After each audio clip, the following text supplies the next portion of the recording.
Selamat malam, Ibu Bapak dan teman-teman. Eh, Pada malam hari ini, sesi pembukaan dari Jazz akan saya bawakan dulu untuk doa, baca kitab suci, dan sharing. Karena Kak Bertus sedang ada kesibukan gitu ya. Tapi nanti tetap mungkin jam-jam ketika pengajaran dan sharing-sharing di akhir tetap sama Kak Bertus. Saya hanya yang pertama saja, mendengar doa, baca firman, dan saling sharingnya gitu ya. Baik, sebelum kita mulai, kita akan berdoa terlebih dahulu dengan mengakukan iman Nikea Konstantinopel. Dalam nama Bapa dan Putra dan Roh Kudus. Amin. Kami percaya akan satu Allah, Bapa yang Maha Kuasa, Pencipta langit dan bumi, dan segala sesuatu yang kelihatan dan tak kelihatan. Dan akan satu Tuhan Yesus Kristus, Putra Allah yang tunggal. Ia lahir dari Bapa sebelum segala abad. Allah dari Allah, terang dari terang, Allah benar dari Allah benar. Ia dilahirkan bukan dijadikan. Sehakikat dengan Bapa, segala sesuatu dijadikan olehnya. Ia turun dari surga untuk kita manusia dan untuk keselamatan kita. Dan ia menjadi daging oleh Roh Kudus dari perawan Maria dan menjadi manusia. Ia pun disalibkan untuk kita, waktu Pontius Pilatus ia wafat kesengsaraan dan dimakamkan. Pada hari ketiga ia bangkit menurut kitab suci. Ia naik ke surga, duduk di sebelah Bapa, ia akan kembali dengan mulia, mengadili orang yang hidup dan yang mati. Kerajaannya takkan berakhir. Kami percayakan Roh Kudus, ia Tuhan yang menghidupkan. Ia berasal dari Bapa dan Putra, yang serta Bapa dan Putra disembah dan dimuliakan. Ia bersabda di perantaran para nabi. Kami percaya akan gereja yang satu, kudus, katolik, dan apostolik. Kami mengakui satu pembaptisan akan penghapusan dosa. Kami menantikan kebangkitan orang mati dan hidup di akhirat. Amin. Kemuliaan kepada Bapa dan Putra dan Roh Kudus, seperti pada permulaan, sekarang, selalu, dan sepanjang segala abad. Amin. Santo Agustinus dari Hippo, Santo Hieronymus, Santo Yohanes Chrysostomus, doakanlah kami. Amin. Dalam nama Bapa dan Putra dan Roh Kudus. Amin. Ya, selamat malam teman-teman. Pada malam hari ini saya akan membawakan sesi pembukaannya, pembacaan, dan juga sharingnya. Nanti di sesi pengajaran tetap sama Kak Bertus. Kita akan mulai dari Katekismus Gereja Katolik nomor 51 sampai 52. Artikel 1 mengenai wahyu Allah. Allah mewahyukan keputusannya yang berbelas kasihan. Dalam kebaikan dan kebijaksanaannya, Allah berkenan mewahyukan dirinya dan memaklumkan rahasia kehendaknya. Berkat rahasia itu, manusia dapat menghadap Bapa melalui Kristus, Sabda yang menjadi daging dalam Roh Kudus dan ikut serta dalam kodrat ilahi. Allah yang bersemayam dalam terang yang tak terhampiri, hendak menyampaikan kepada manusia yang ia ciptakan dalam kebebasan, kehidupan ilahinya sendiri, supaya melalui putranya yang tunggal, ia mengangkat mereka menjadi anak-anaknya. Dengan mewahyukan diri, Allah hendak menyanggupkan manusia untuk memberi jawaban kepadanya, mengakuinya dan mencintainya atas cara yang jauh melampaui kemampuan manusia itu sendiri.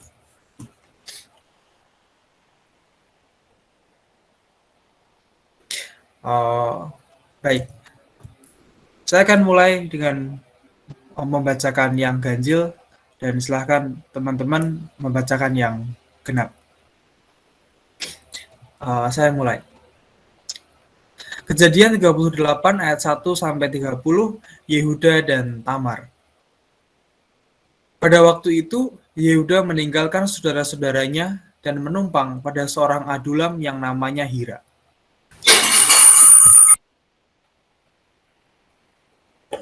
Di situ Yehuda melihat anak perempuan seorang Kanaan, nama orang itu ialah Shua. Lalu Yehuda kawin dengan perempuan itu dan menghampirinya. Perempuan itu mengandung, lalu melahirkan seorang anak laki-laki dan menamai anak itu Er. Sesudah itu perempuan itu mengandung lagi, lalu melahirkan seorang anak laki-laki dan menamai anak itu Onan. Kemudian perempuan itu melahirkan seorang anak laki-laki sekali lagi dan menamai anak itu Shelah. Yehuda sedang berada di Gesib ketika anak itu dilahirkan. Sesudah itu Yehuda mengambil bagi anak sulungnya seorang istri yang bernama Tamar. Tetapi anak sulung Yehuda itu adalah jahat di mata Tuhan, maka Tuhan membunuh dia. Lalu berkatalah Yehuda kepada Onan, hampirilah istri kakakmu itu, kawinlah dengan dia sebagai ganti kakakmu, dan bangkitkanlah keturunan bagi kakakmu. Tetapi Onan tahu bahwa bukan ia yang mempunyai keturunannya nanti. Sebab itu setiap kali ia menghampiri istri kakaknya itu, ia membiarkan mannya terbuang supaya jangan memberi keturunan kepada kakaknya. Tetapi yang dilakukannya itu adalah jahat di mata Tuhan, maka Tuhan membunuh dia juga.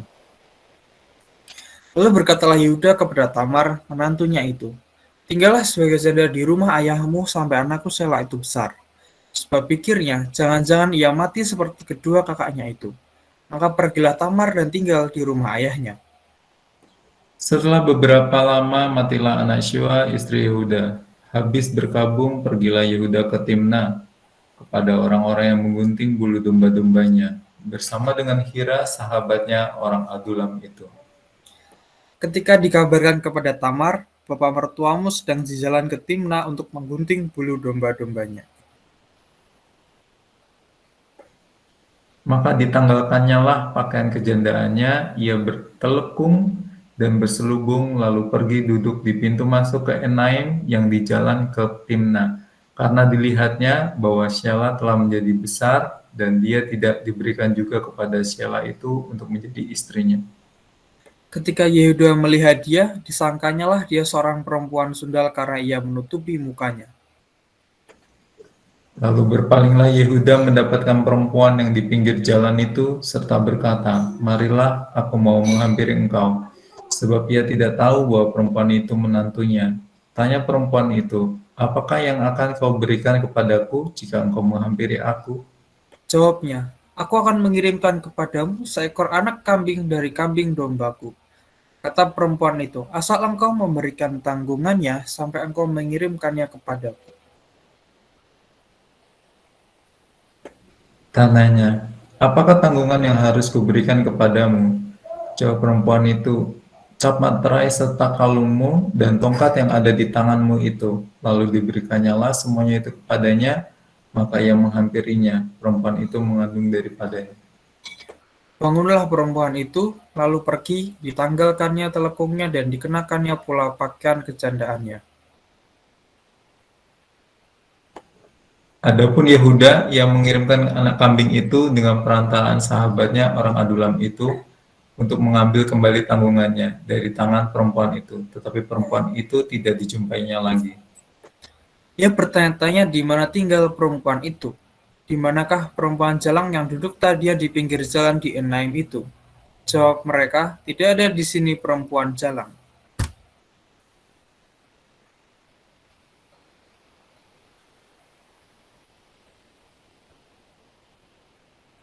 Kembalilah ia kepada Yehuda dan berkata, tidak ada kujumpai dia, dan juga orang-orang di tempat itu berkata, tidak ada perempuan jalang di sini. Lalu berkatalah Yehuda, biarlah barang-barang itu dipegangnya supaya kita jangan menjadi buah olok-olok orang. Sungguhlah anak kambing itu telah kukirimkan, tetapi engkau tidak menjumpai perempuan itu. Sesudah kira-kira 3 bulan dikabarkanlah kepada Yehuda, Tamar menantumu bersundal, bahkan telah mengandung dari persundalannya itu. Lalu kata Yehuda, bawalah perempuan itu supaya dibakar. Waktu dibawa, perempuan itu menyuruh orang kepada mertuanya mengatakan, dari laki-laki yang empunya barang-barang inilah aku mengandung. Juga dikatakannya, periksalah siapakah yang empunya cap meterai serta kalung dan tongkat ini. Yehuda memeriksa barang-barang itu lalu berkata, bukan aku, tetapi perempuan itulah yang benar, karena memang aku tidak memberikan dia kepada Shelah anakku, dan ia tidak bersetubuh lagi dengan perempuan itu. Pada waktu perempuan itu hendak bersalin, nyatalah ada anak kembar dalam kandungannya.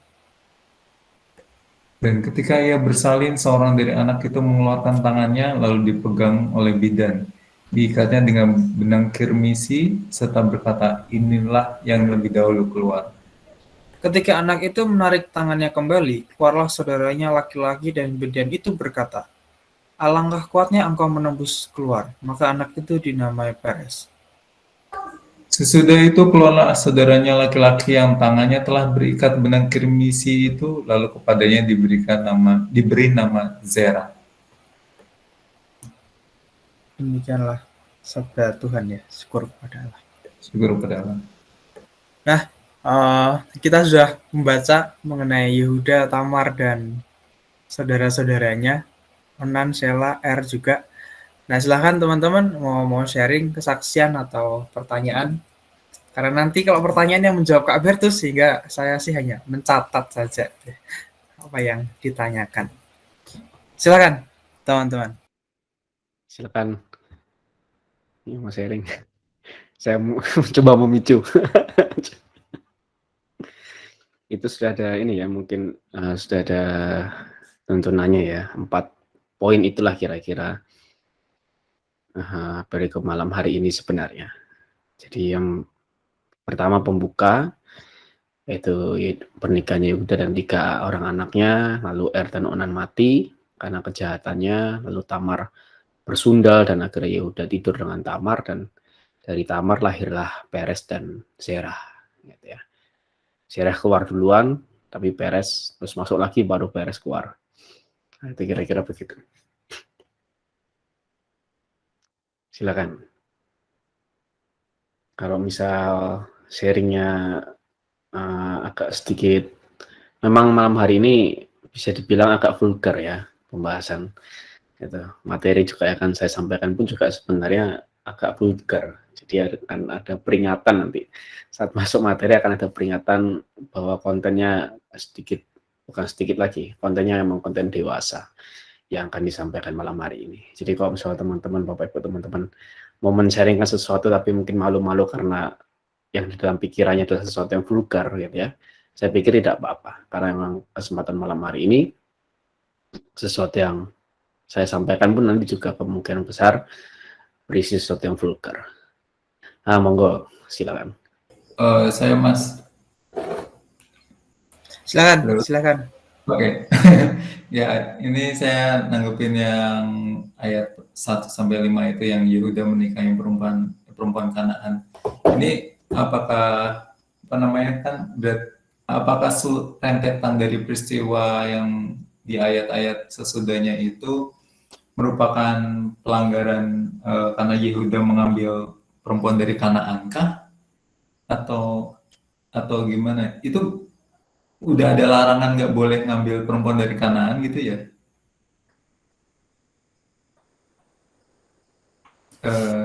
Jelas nggak pertanyaanku? Jelas. Siap. Mungkin dia mau menjawab, mungkin ini memberikan pandangannya. Mas Chris dulu dilanjutkan dulu, nanti baru aku sambung. Mas, udah, Mas Chris sudah. Oke. Ya, aku udah kok. Oh, Gimana? Oke. Itu lebih ke pertanyaan sih saya. Aku juga nggak tahu Yehuda gimana gitu ya. Tapi ketika tadi malam dan hari ini saya membaca ini, kok kayaknya apa ya, Yehuda tuh kok menyedihkan ya? Atau lebih ke memalukan sebetulnya. Aku juga nggak tahu sih. Gitu. Tapi dari 1-5 ini kemudian bagaimana Yehuda itu di ayat-ayat berapa ya? Saya lupa juga, 26 atau berapa yang mengira ada perempuan sundal juga. Kok kayaknya kasihan gitu loh si Yehuda itu. Kepemimpinan kalau bicara si Yusuf itu kan jadi raja gitu ya. Dia diurapi Tuhan juga baik gitu. Tapi kok kayaknya si Yehuda itu kok gagal. Apakah ini buah dari suatu ketidaktaatan Yehuda terhadap Allah, tapi yang mana? Nah, itu pun saya juga nggak tahu. Tapi membaca ini tuh kok saya ngomongnya apa sih? Saya lebih ngomong apa ya?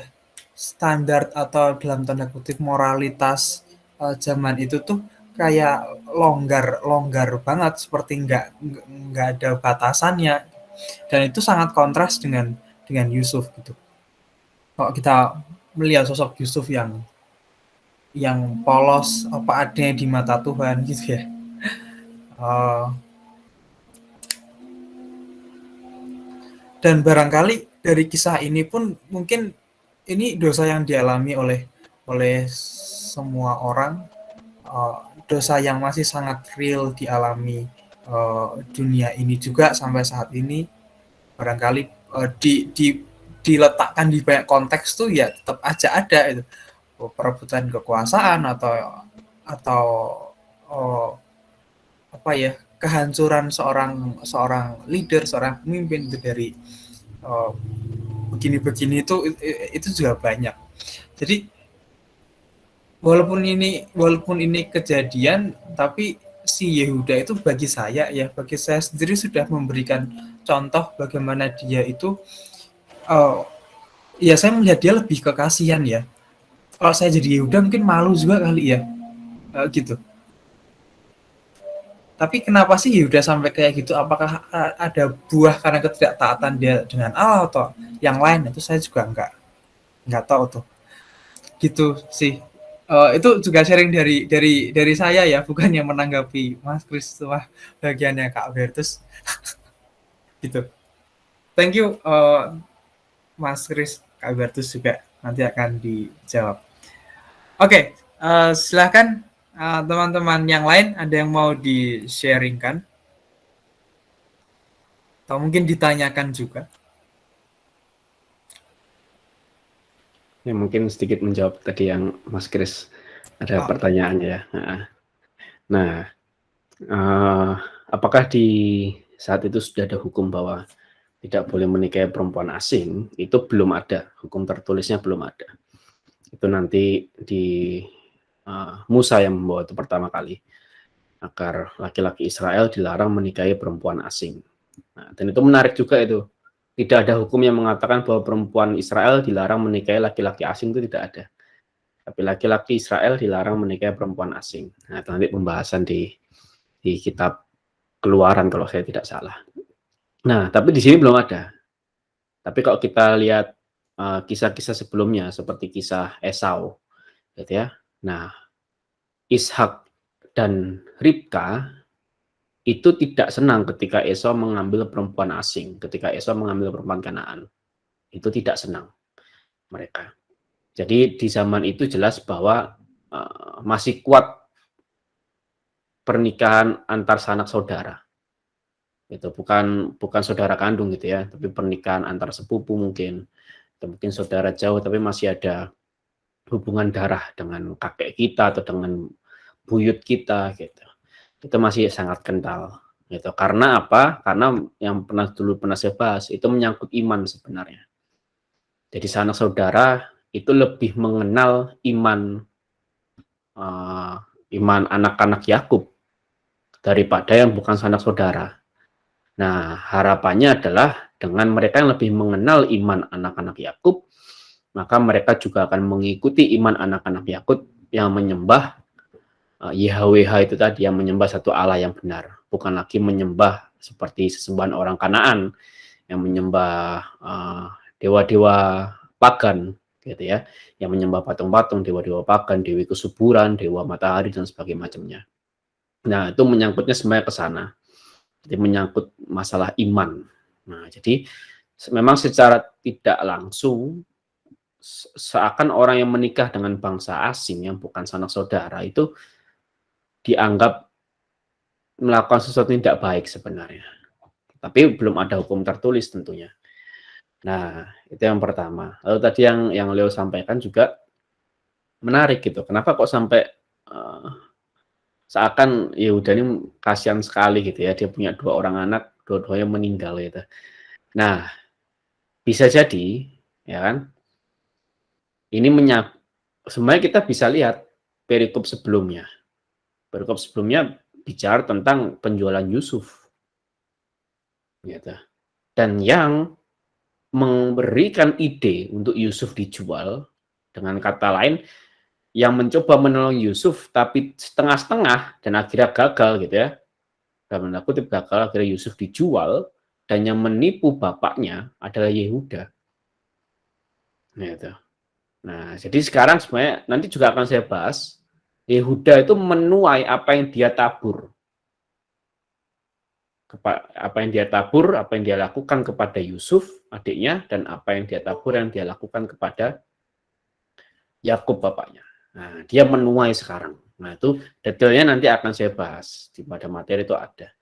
Lalu kok tadi Leo juga mengatakan, sangat menarik ya, bahwa Leo mengatakan dosa-dosa orang-orang ini tuh masih sangat relevan ya. Di zaman sekarang masih sangat relevan, itu sangat menarik. Karena memang, ya, gitu ya, masih sangat relevan dosa-dosa ini. Bahkan satu hal juga yang namanya onan ini ya, itu secara tradisional dilanjutkan sebagai kata onani, kita atau onanisme, yaitu membuang mani, yaitu mengeluarkan mani tidak di tubuh istri. Nah, itu disebut sebagai onanisme. Nah, itu apa?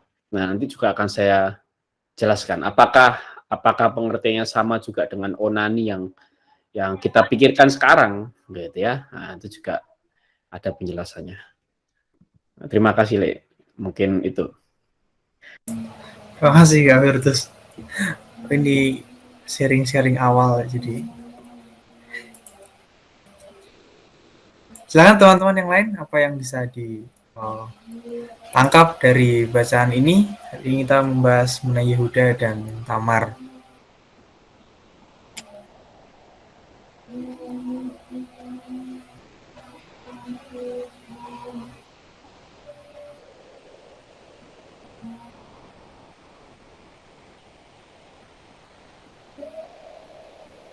Silakan teman-teman.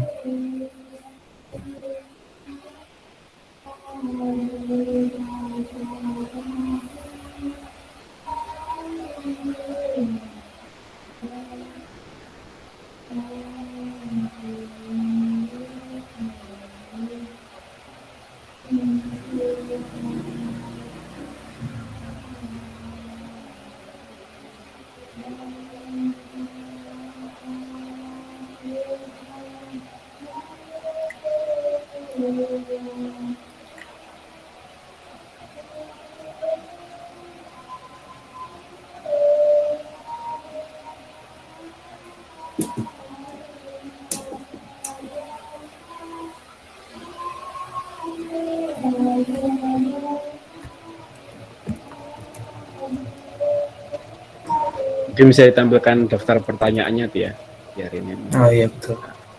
Monggo silakan.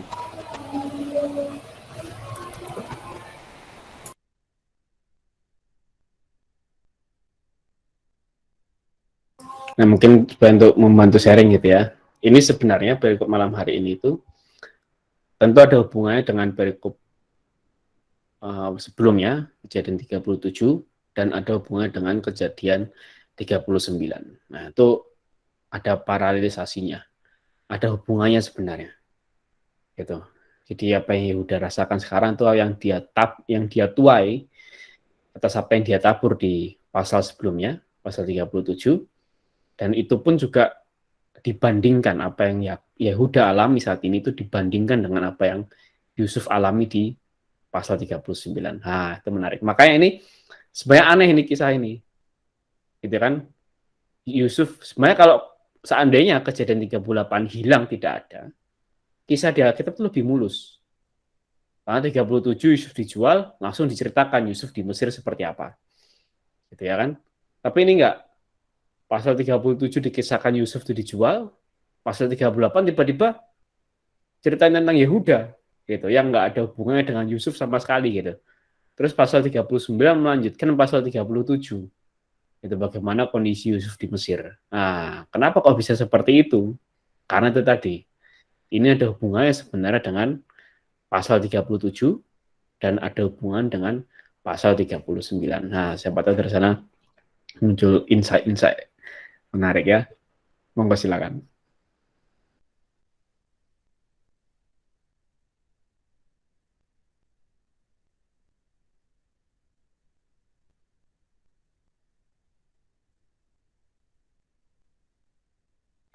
Perlu dipanggil nih.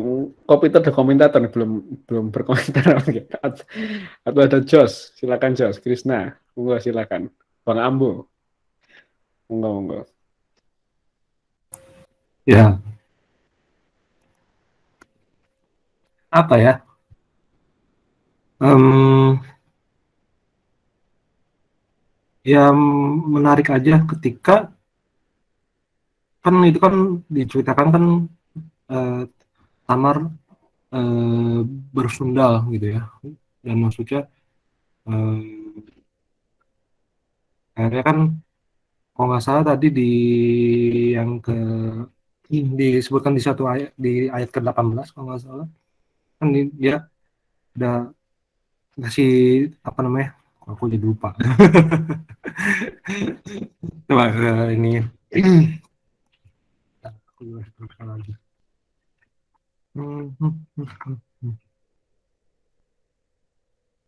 Jadi kan dikatakan bahwa setiap meteraimu serta kalungmu dan tongkat yang ada di tanganmu itu. Jadi menarik ketika bahkan meterai pun pada zaman itu apa ya, merupakan benar-benar sesuatu yang berharga itu, mungkin semacam kayak sama zaman sekarang mah kayak dikasih tanda tangan ya gitu ya. Cuma kalau tanda tangan kan mungkin karena bisa dibuat langsung pakai tangan kan jadi lebih gampang direproduksi ya. Cuma kalau yang ini kan ya buat aku ya ini mungkin receh ya, tapi maksudnya menurutku menarik aja ketika mintanya cap meterai gitu. Jadi mungkin buat kita orang modern kadang nggak kebayang aja ketika kok cap meterai yang diminta gitu. Bukankah apakah jadi bertanya-tanya apakah waktu itu berarti cap meterai itu saking uniknya kah sampai maksudnya dia bisa pakai itu untuk menunjukkan bahwa maksudnya oh ini tuh eh, aku tuh ini kalau dalam konteks ini berarti aku tuh udah berhubungan sesuatu dengan Yehuda gitu loh, si Tamar ya gitu sih. Selain itu komentar apa lagi ya? Bingung sih, tadi tuh sharingnya bagus-bagus jadi ya udah. Oke. Makasih kok, Coaches. Silakan teman-teman yang lain, adakah yang ingin di-sharingkan? Ya, aku deh boleh deh. Silakan kok. Sebenarnya rada nggak pede juga sih. Karena kurang waktu buat merenung ya. Nah, ini siap-siap calon diomelin si Yusni ini mah. Ya, jadi rada nggak pede sih ini buat apa ya? Tadi nanggepin ini aja lah, yang Yehuda ya memang kasihan, tapi kalau gua ngelihat sih itu teh karena kejahatan anaknya sih, anaknya mati itu, jadi bukan murni mungkin apa ya, kutuknya Yehuda kah atau apa ya, dosa Yehuda kah gitu, tapi kalau dilihat sih kan itu mah murni kesalahan anaknya gitu, karena anak-anaknya itu jahat. Jadi kan kalau apa ya, ada ayat kan ya, dosa anak ya anak yang tanggung, dosa ayah ya ayah yang tanggung. Dan kalau dilihat sih memang anaknya aja gitu yang jahat, jadi mereka mati karena dosanya sendiri gitu. Terus itu kalau yang tadi disinggung-singgung apakah yang apa ya, dosa apa ya, istilahnya lah, ini mah bingung sih soalnya apa istilahnya teh, karmanya gitulah, karmanya Yehuda gitu istilahnya lah. Dia juga kan ke ayahnya Yusuf gitu, Bapak inikah jubah anakmu tolong diperiksa gitu. Dan itu juga yang dialami Yehuda gitu, si Tamar, inikah barang-barangmu coba diperiksa gitu. Jadi ya mirip gitu ya apa yang dilakukan Yehuda ke ayahnya, itu pun yang didapat dia gitu dari Tamar gitu. Terus mau ngomentarin yang Peres sama Serah sih. Ini luar biasa sih Peres. Dari bayi aja sudah luar biasa gitu. Ini mengingatkan saya Yusuf sama Esau. Ya memang sih Esau yang pertama kali keluar, tapi istilahnya tuh Yusuf megang tumitnya gitu kan. Apa ya, kayak itu kan dua anak gelut gitu ya di dalam kandungannya Ribka gitu. Istilahnya ya gelut gitu. Ya mungkin juga berebutan keluar mungkin ya. Ya mungkin Esau yang pertama, ya mungkin itu kehendak Tuhan atau gimana, tapi si Yakub ngotot gitu, pegang tumitnya. Gua yang pengen keluar dulu gitu, makanya mungkin dia juga udah gede juga pengen mengambil hak sulungnya Esau gitu, karena dari bayi seperti itu.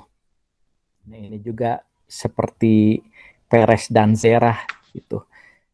Zerah yang pertama kali keluar, tapi si Peres yang istilahnya punya kemauan lebih, yang punya hasrat lebih gitu. Dan itu ngaruh juga ke anak cucunya nanti. Nanti keturunan Zerah itu amburadul lah istilahnya mah. Kalau kita baca detail ke ini, ke belakang-belakangnya, itu keturunan Zerah itu ngawur gitu. Sedangkan keturunan Peres itu luar biasa gitu. Karena ya dari kecil, dari bayi itu sudah pengen ada motivasi kehidupan yang lebih gitu. Jadi ya kalau ya seperti yang sering banget lah gua sharingin, untuk masa depan anak cucu ya kita juga perlu lah di hadapan Tuhan tuh ada keinginan hidup lebih gitu, untuk apa ya, ya itulah pokoknya mah motivasi hidup ya lebih gitulah, untuk bukan hanya untuk kita tapi juga untuk anak kita, karena nanti juga kan ya apa ya,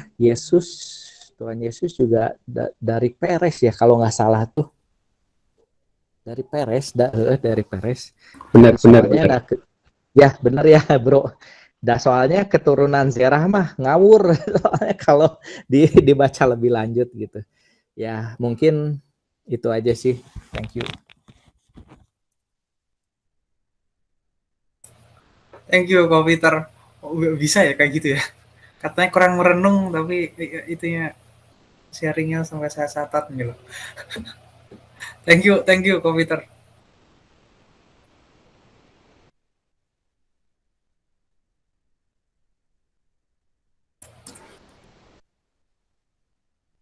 Nah, itu bisa tuh. Siapa tahu ada yang mau sharing. Ini menarik nih, kenapa kok Tuhan Yesus bisa lahir dari keturunan Peres, yang notabene bisa kita bilang Peres ini hasil bersundalnya Tamar dengan Yehuda. Nah, kok bisa nih? Daud kan juga dari Peres. Nah, ini menarik nih, kenapa kok bisa seperti itu? Siapa tahu ada yang mau menyaringkan. Dan juga dosa Onan. Nah, ini belum ada yang sharing dosa Onan ini seperti apa nih? Siapa tahu ada yang mau menduga-duga gitu ya. Atau mau men-sharingkan sesuatu. Ini menarik nih tentang hal-hal ini. Supaya ini apa, kisah kali ini tuh sangat dekat dengan yang lo bilang ya, sangat dekat dengan kehidupan kita, bahkan tidak terlalu jauh, tapi memang saya katakan di awal ini vulgar gitu kan, memang konten dewasa gitu ya, tapi nggak apa-apa kalau kita malah tutupin, kita nggak bisa dapat maknanya dengan sesungguh-sungguhnya dengan jelas gitu. Nah, Monggo silakan. Memicu sharing.